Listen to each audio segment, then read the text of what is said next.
Paris, 1895. La marque Clicia s'installe place Vendôme. Le premier institut de beauté au monde ouvre ses portes. Par la suite, sa prestigieuse école esthétique. La marque Clicia devient la favorite de cours royales et de célébrités. Ses cosmétiques sont distribués dans 40 pays, jusqu'aux Amériques et la Chine. Clicia produit plus d'1 millier d'articles, parfums et soins du visage. Clicia, un siècle plus tard, vous propose des soins riches de son savoir-faire et ses secrets d'excellence. Des rituels chronobiologiques matin, soir et week-end. Clicia, le temps est mon partenaire.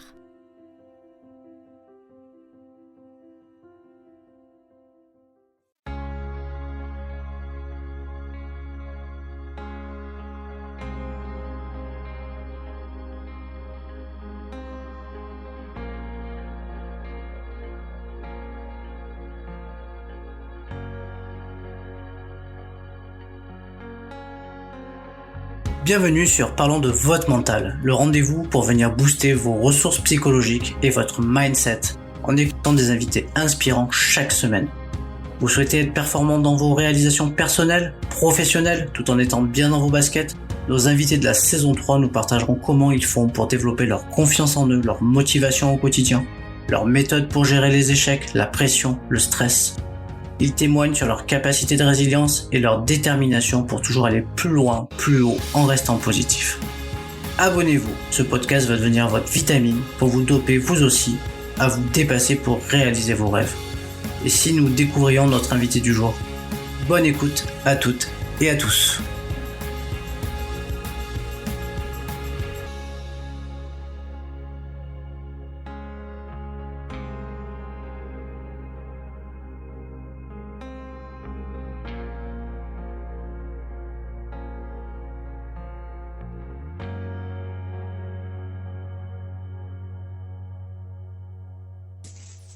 Bienvenue à toutes et à tous pour un nouvel épisode de Parlons de votre mental. Pour ce 3e épisode de la saison 3, je suis allé à la rencontre de Sarana Estrugo, une créatrice de mode qui a créé sa marque, Sidou, et qui est par la force des choses sa propre chef d'entreprise. Et je suis ravi d'aller à sa rencontre à Paris. Salut Sarah. Salut Sarah, oui, ça va? Bah oui, Sarah, je n'avais pas oublié le na.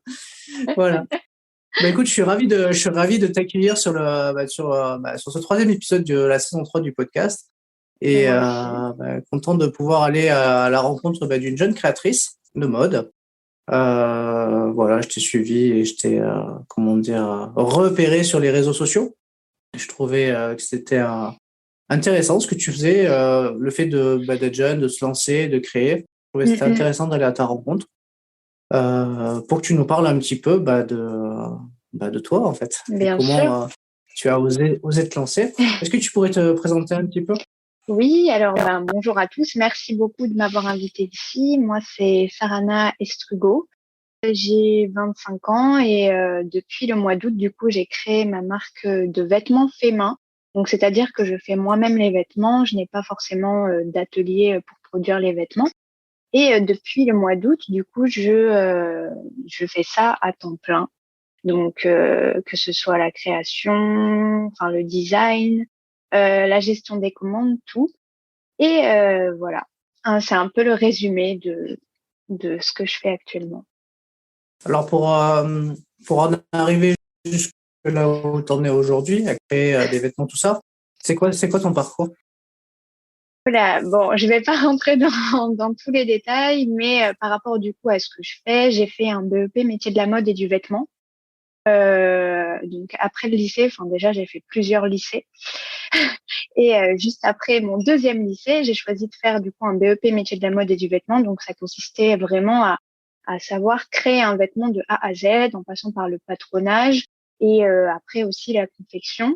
Tout ce qui est logiciel, mais on n'a pas assez approfondi ça en BEP métier de la mode et du vêtement, mais c'était vachement basé sur la confection.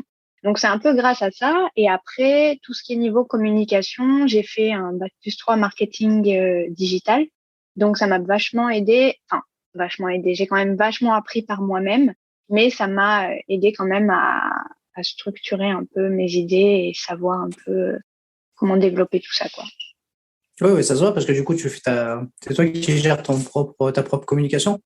Ouais, c'est ça. C'est Voilà. principalement sur Instagram, Pinterest aussi, j'essaie, mais c'est vrai que LinkedIn, j'aimerais vachement approfondir là-dessus aussi. Ok, ouais, nécessairement. LinkedIn, c'est un bon Ouais. réseau aussi en tout cas, pour avoir un réseau un peu plus professionnel. C'est un peu différent, effectivement. C'est ça. C'est mon réseau préféré. Bah oui, c'est ce que j'ai Alors, cru comprendre. ouais, c'est mon réseau préféré.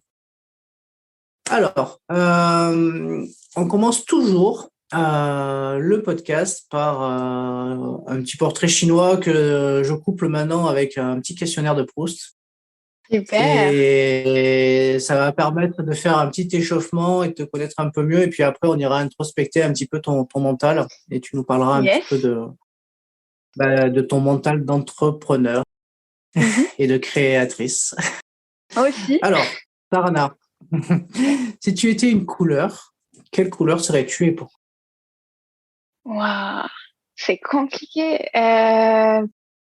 Alors, j'ai pas de préférence de couleur. Je dirais peut-être le noir, même si, parce que je sais que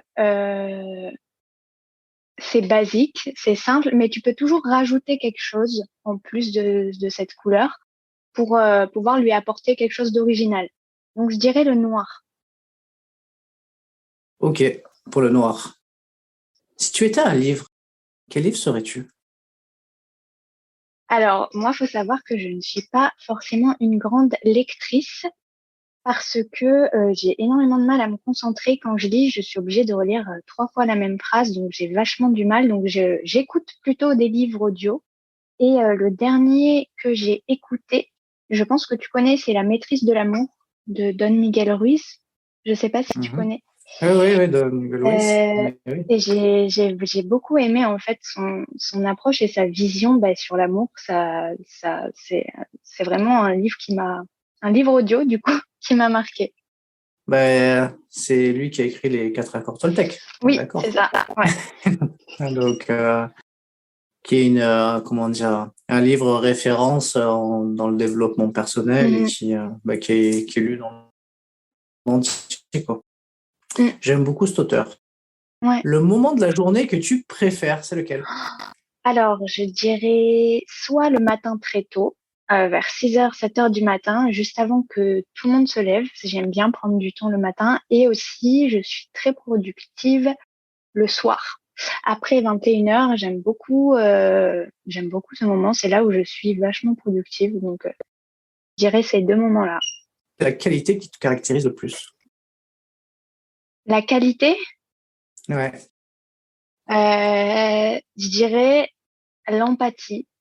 Parce que c'est une qualité, mais ça peut être aussi un défaut parce que je suis enfin, je ressens énormément les choses, les situations, les gens, les endroits dans lesquels je suis. Je ressens vachement ce qui se passe et ce qui permet du coup de comprendre aussi les gens. Mais donc je dirais que c'est plutôt ma qualité, mais après c'est vrai que ça peut être aussi un défaut, mais c'est quand même une qualité, je pense. Alors, une qualité, peut-être une contrainte, après, parce que du coup, il faut être en capacité d'absorber un petit peu tout le ressenti, quoi. Ouais, c'est ça. Si tu étais une citation, quelle citation Oh, serais-tu? alors là, je sais pas du tout. Je dirais peut-être une citation par rapport au fait de rien lâcher, d'être toujours déterminé. J'en ai pas une qui me vient en tête, mais ça serait forcément par rapport à ça, par rapport à la détermination, par rapport à, à toujours croire en fait en ses capacités, peu importe ce qu'on peut dire à côté, quoi. Mais j'en ai Ok, pas une qui me vient en tête. ouais, mais bon, en lien avec la détermination et la persévérance. Ouais, c'est ça, exactement. Quel est ton principal trait de caractère?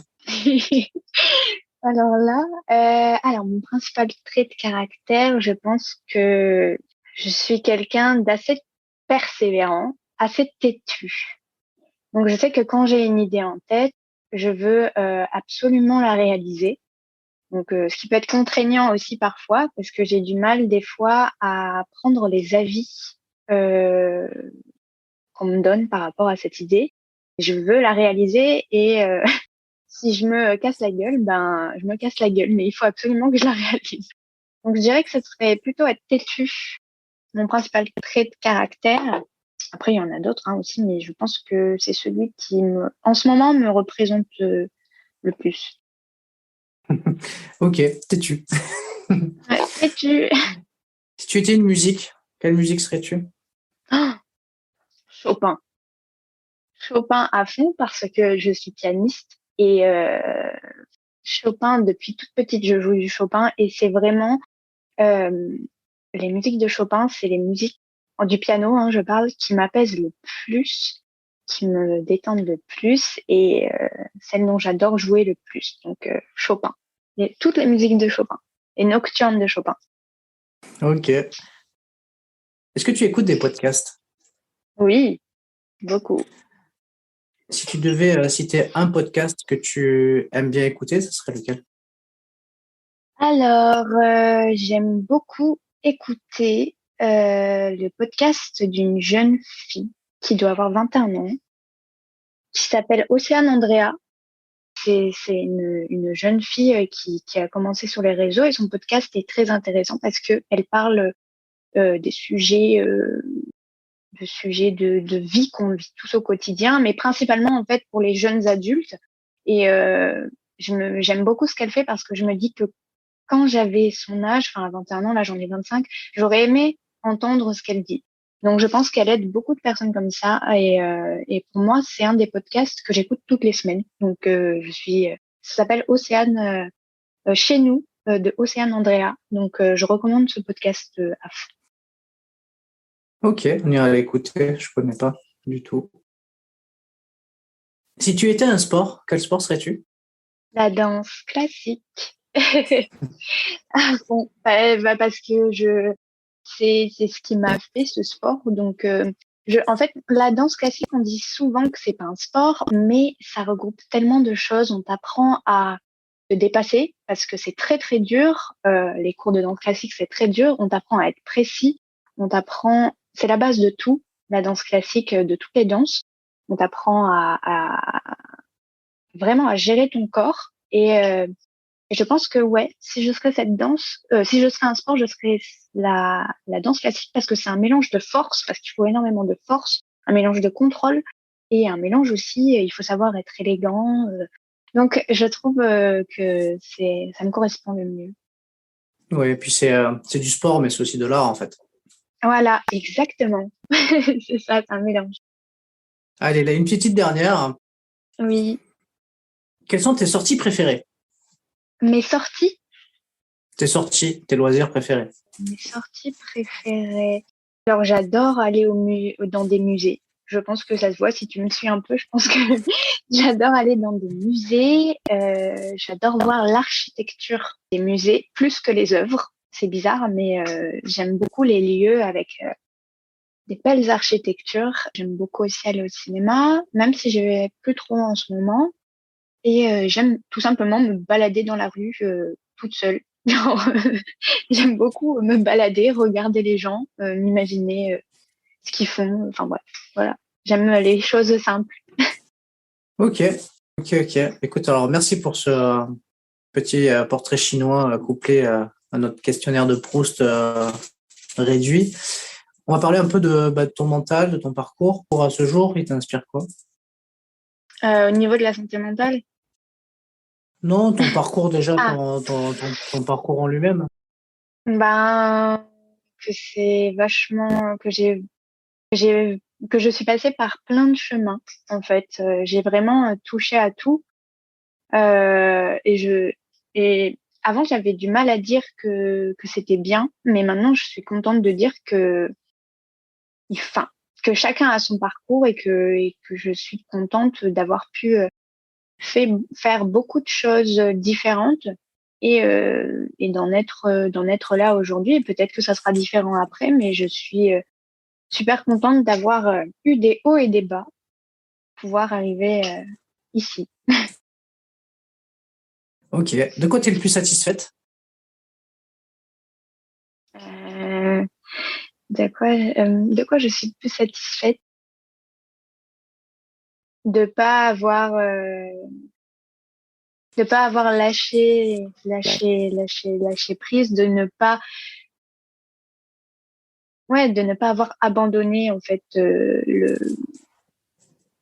le processus de ne pas avoir abandonné tout simplement, d'avoir toujours pas cru en moi parce que c'est un peu bateau de dire ça, mais d'avoir vraiment cru en mes capacités, même si sur un moment j'arrivais pas à exprimer ce que je voulais faire. Ben là, j'arrive à exprimer ce que je veux faire et pour moi, je suis fière de ça, de pouvoir créer surtout. C'est ça, créer, partager, créer. Si je te dis rendre possible l'impossible, est-ce que ça fait écho? Ah oui, oui, oui, bien sûr.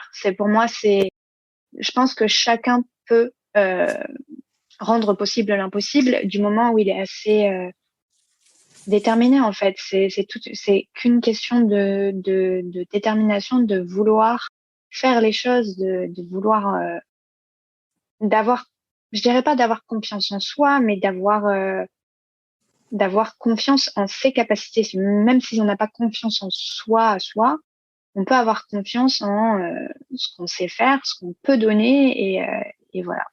Pour moi, ouais. Ok. On va parler un peu de ton mental maintenant. On va Ouais, passer super.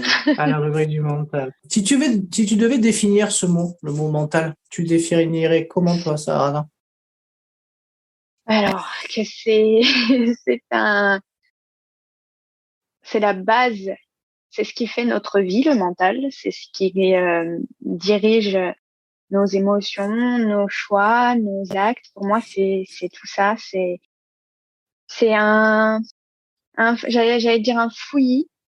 C'est un gros fouillis en fait, et c'est à nous de savoir ordonner un peu les différentes cases qu'il y a dans notre mental, bien ordonner, bien ranger, bien savoir, bien connaître toutes les parties de notre mental. Donc pour moi, le mental, c'est ça, c'est quelque chose au début qu'il faut qu'on apprivoise. Ok. Si tu devais définir une personne qui a un bon mental, tu la décrirais comment, cette personne? Alors, une personne qui a un bon mental, c'est une personne déjà qui est consciente de toutes les parties de son mental. C'est-à-dire qu'il y a des parties claires, il y a des parties sombres. C'est une personne qui est consciente de ses qualités, ses défauts par rapport à son mental, de ce que son mental, pardon, peut faire, enfin parce que notre mental, il peut nous faire des choses qu'on ne contrôle pas, tu vois. Donc pour moi, c'est une personne qui gère son mental en fait, qui n'a pas peur aussi de parler de ce qui va pas, qui connaît entièrement ses états d'âme et son état d'esprit. Pour moi, c'est ça. Je sais pas Et si c'est toi, clair est-ce que ce tu... que j'ai dit. Oui, c'est clair. C'est clair. J'espère que pour les auditeurs, ça sera clair aussi, mais en tout cas, pour moi, ça l'est. Est-ce que toi, tu te prépares mentalement? Qu'est-ce que tu fais pour te préparer mentalement, par exemple? Dans une journée, tu veux dire, par exemple, Ouais, bah, qu'est-ce que tu mets en œuvre, toi, pour te préparer, alors que ce soit aussi bien pour une journée que, je sais pas, pour un événement, Hmm. ou tu m'as dit que tu étais pianiste, alors peut-être que, je sais pas si tu es passé par le conservatoire, ou si tu as passé des concours, ou si tu as fait des Alors, choses comme ça, ouais, mais je suis pas passée par le conservatoire, mais j'ai fait des sortes de concours, enfin, devant des gens, quoi, enfin, des auditions, tu sais. Mais alors, et pour les spectacles de danse aussi, ouais. Donc, ben moi, c'est beaucoup j'ai besoin d'être seule un moment. Je suis quelqu'un, j'ai besoin de me ressourcer seule. Donc, par exemple, si je vais passer une journée avec 10 personnes, on va dire, j'ai besoin de un jour seul pour vraiment me ressourcer. Et du coup, moi, je dirais que c'est vraiment prendre du temps seul pour préparer mon mental, faire des choses que j'aime, des petites choses que j'aime. Ça peut être faire du crochet, je sais pas, écouter de la musique, euh, Je dirais faire de la méditation, c'est plus le soir, mais j'en fais pas tant que ça en fait. C'est vraiment quand j'ai des grosses crises quand j'angoisse que je fais de la méditation. Mais sinon, au quotidien, c'est vraiment passer des moments seuls, écouter de la musique, faire des choses en fait toute seule, me retrouver seule avec moi. Ok.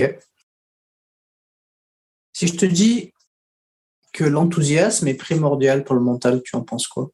Je pense que d'un côté, c'est vrai, parce que si on est trop dark, si on est trop dans un mood triste, c'est horrible pour le mental. Et du coup, bien sûr qu'il faut. Moi, je pense que c'est un équilibre des deux quand même qu'il faut. Il faut pas être trop enthousiaste, pardon, parce que je pense que ça peut nous mener à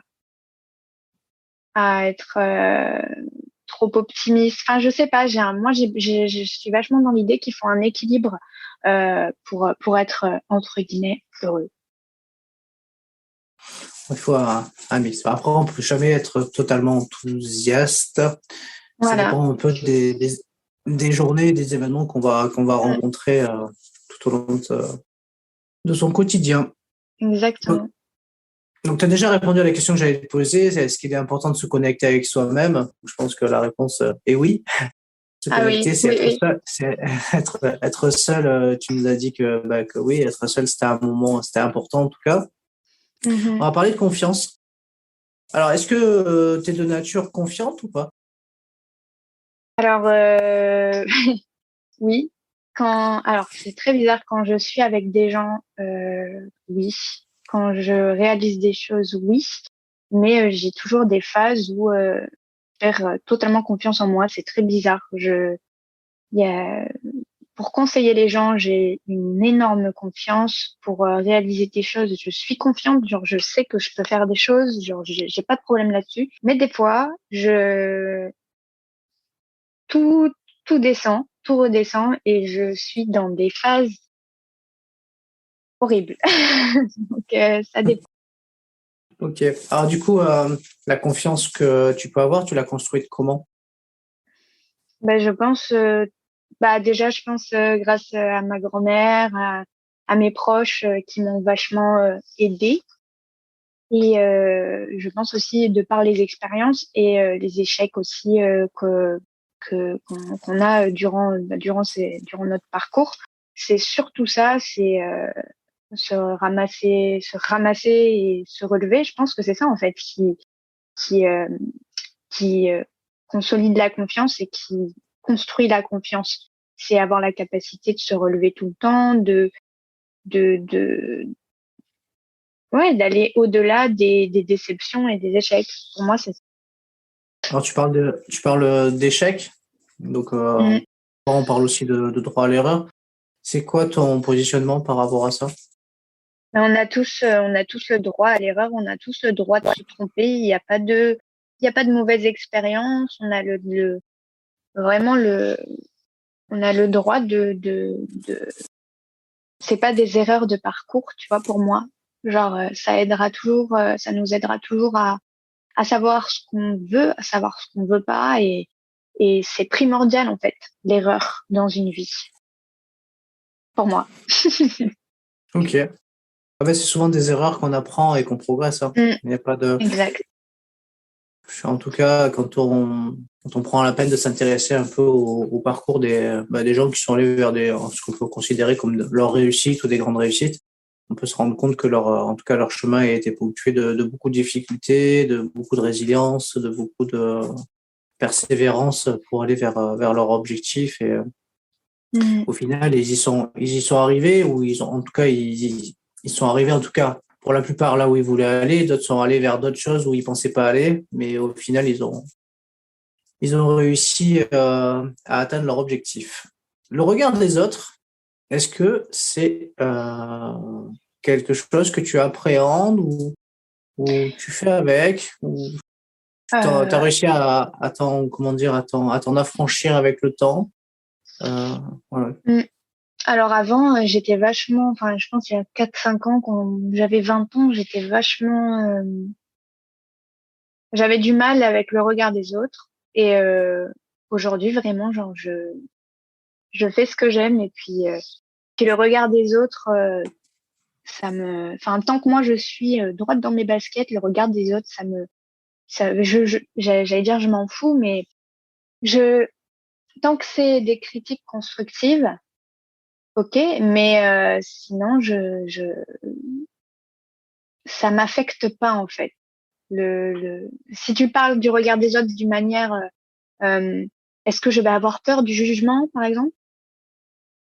Oui, ça peut être le jugement ou c'est être influencé par les autres. Par exemple, là, en tout cas, t'as créé ton entreprise. Mhm. Il y aurait toujours des gens qui aimeraient faire la même chose et qui vont te dire, ouais, mais c'est difficile, tu vas te retrouver en difficulté Ah, par rapport à ci, par rapport à là, et finalement, ils, de leur propre peur, finalement, ils te les communiquent pour t'influencer dans ouais. tes propres choix. Alors ouais, non, ça, je suis totalement hermétique. J'écoute, je dis ok, mais encore une fois, je suis assez confiante là-dessus. Et puis au pire, si je me ramasse, ben, je me ramasserai. Mais c'est pas quelqu'un qui va me dire attention, fais pas ci, fais pas ça, que je vais le faire. Là, jamais de la vie. Là, jamais. Alors, est-ce que selon toi, c'est important de rester positive au quotidien? Peut-être que oui. Pour l'instant, j'arrive pas, moi, pour le moment, à être positive au quotidien. Du coup, j'arrive pas.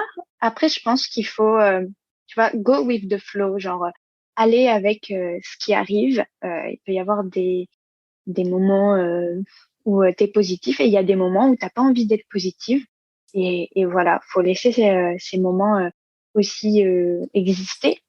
Et pour le moment, moi, je suis plus dans ce mood-là. Donc peut-être plus tard, dans quelques années, tu vois, je changerai d'avis. Mais après, c'est important d'un côté, c'est important de rester positive pour euh, enfin, pour pas, j'arrive pas à répondre à cette question. Parce que, parce que oui, c'est important. En fait, c'est important de pas, de rester positif pour ses projets, je suis d'accord. Mais on peut pas contrôler ce qui arrive aussi, tu vois. On peut pas contrôler les états d'âme que tu as d'un coup et les humeurs qui arrivent. Donc, moi, je suis pas pour aller contre les humeurs qui arrivent, les sentiments qui arrivent, qu'ils soient positifs ou négatifs. Mais voilà, je sais Ok, pas si t'as compris. oui, oui, j'ai compris que c'était une question difficile et que tu étais Ouais. mitigé sur la Mm. réponse. Bon, après, il y a toujours du positif à tirer, même des situations les plus difficiles, parce que Oui, ouais, finalement, elles ouais. nous apportent toujours quelque chose. Mm, mm. On va parler de motivation. Ouais. Alors, alors je sais que tu cours beaucoup, tu crées, Ouais. je te vois beaucoup aller à la poste, Ouais. pour Mon poster, trajet pour favori. poster pour poster des commandes. Et bah, du coup, c'est quand même assez répétitif ce que tu fais Mm. dans le process. Comment tu fais pour te motiver finalement au quotidien dans un process que finalement que tu réalises chaque jour pour créer, produire, Ouais. gérer les commandes, faire ta com. Alors au début, je t'avoue que quand j'ai eu mon premier rush, vraiment où j'ai eu pas mal de commandes, j'ai eu beaucoup de mal à. Il y avait des matins où j'avais vraiment du mal à me lever parce que j'avais beaucoup trop de travail. Et après, j'ai su quand même m'organiser et m'étaler un peu, étaler mes tâches, tu vois, pas faire par exemple toute la couture d'un coup, après toute la com. Je faisais petit à petit les tâches, les différentes tâches, tu vois, pour pas que ce soit trop à la chaîne, tu vois. Donc j'éparpillais dans la journée les différentes tâches, que ce soit la couture, la gestion des commandes, après les réseaux sociaux, et ça m'aide vachement, et aussi surtout prendre des pauses. Parce que Avant, je ne prenais pas forcément de pause et je pense que bah, c'est comme tout le monde au début, tu vois, tu as peur de perdre du temps et je prenais, des fois, j'oubliais de manger et tout. Enfin bref, c'était pas bien. Et là, du coup, ça y est, j'ai réussi à me dire, bon, ok, tu respectes tes horaires et puis voilà, tu respectes, t'es aussi un être humain, tu vois. Donc, faut respecter, faut prendre des pauses, voilà, faut s'écouter aussi. Et puis voilà. En gros, c'est ça, c'est de prendre des Ok. pauses. Oui, mais c'est surtout, tu utilises une technique de séquençage surtout. Ouais, c'est ça. Vraiment C'est-à-dire répartir le. Ouais. c'est-à-dire que pour pas que ce soit trop répétitif, ben, du coup, tu séquences ton Mm, temps en différentes actions. mm. Permet, un, bah, de pas saturer sur la même action, et puis deux, peut-être comment dire, de te concentrer sur des petites tâches qui te permettent d'avancer. C'est ça. Mais je vais potentiellement là essayer de rechercher quelqu'un pour m'aider dans la couture, tu vois, pour que je me décharge quand même de tâches parce que sinon c'est assez intense là. Ouais, faut déléguer. Mm. Donc voilà. Donc si dans ceux qui nous écoutent, vous connaissez une couturière sur Paris, à proximité de Mm. Sarana. Je sais pas dans quel arrondissement tu es, mais République. bon, voilà, à proximité de Voilà. République. Si une couturière Je veut, suis tout oui. se dévouer. Ok, ok, ok. On va parler de la gestion de tes émotions. Ouh là là. Ouh là là. Ok. On est souvent, bah, du coup, tu as connu des rushs, bah, du coup, tu fais pas mal de trucs, donc tu as certainement dû Ouais. connaître un peu de pression et peut-être de stress Mm. pour pouvoir arriver à gérer toutes tes commandes, les produits à créer, voilà, toutes les tâches à. Comment tu as fait pour arriver à gérer cette pression?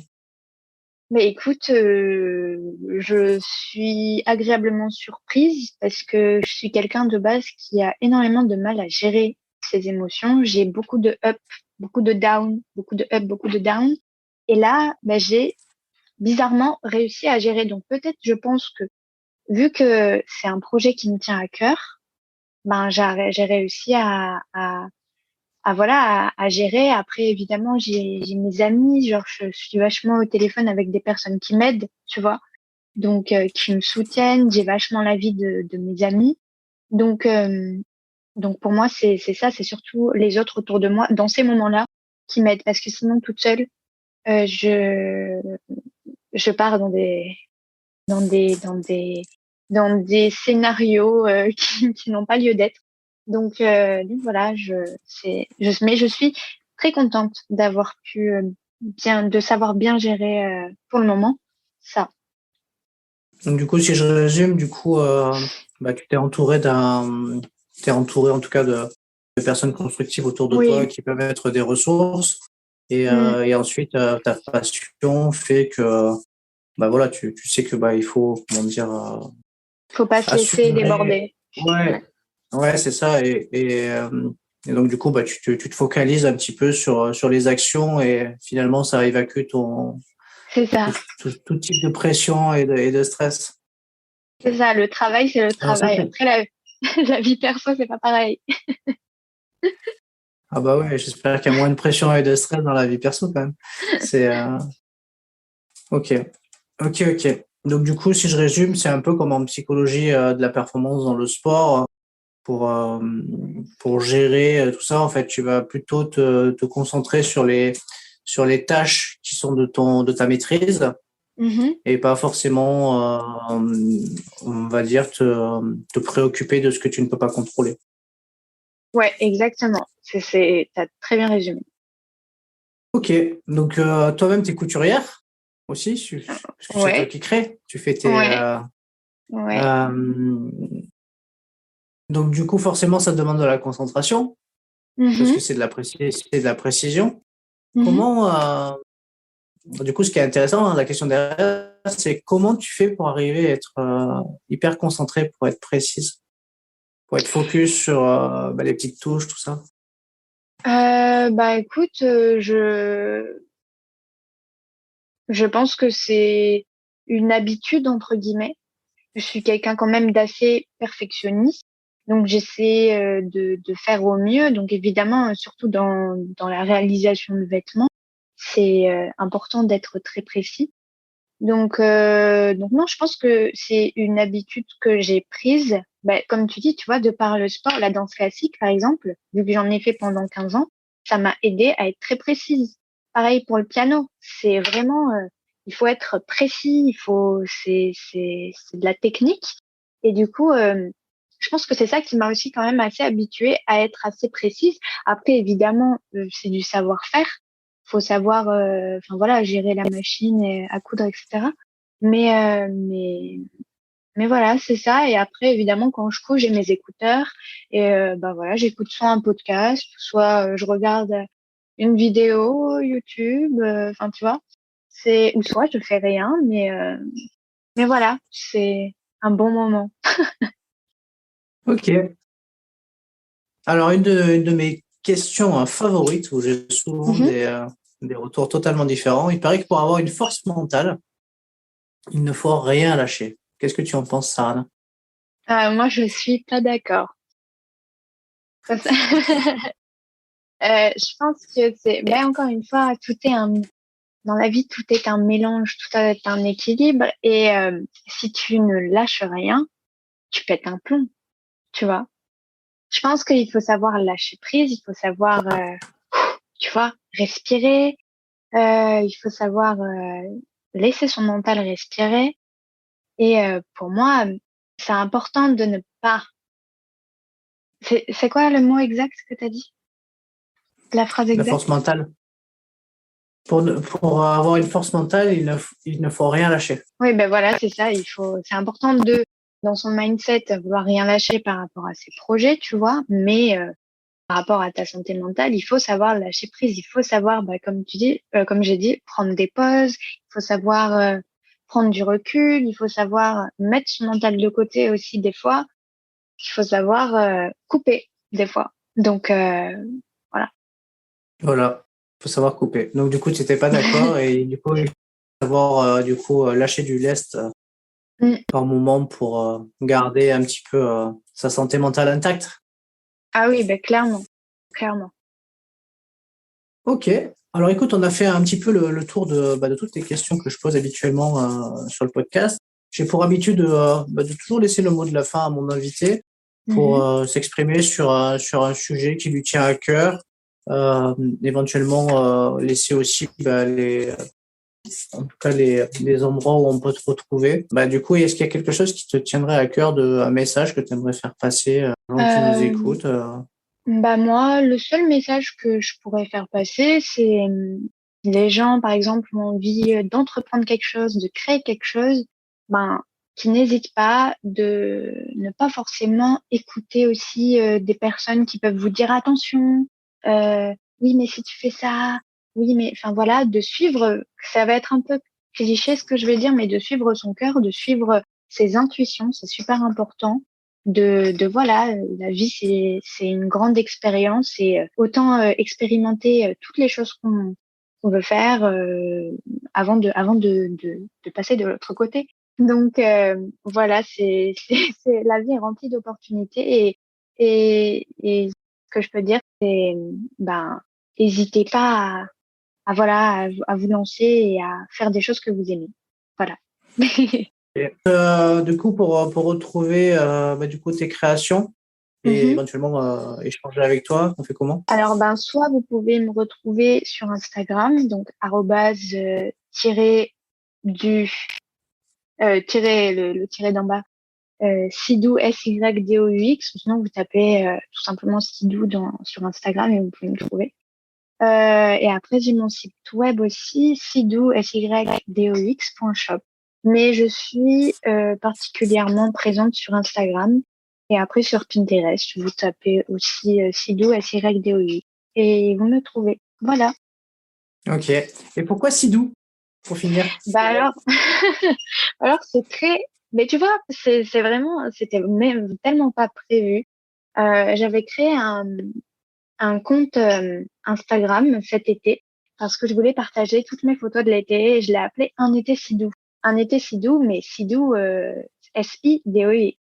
Et quand j'ai commencé ma marque, je me suis dit, j'avais un autre nom en tête.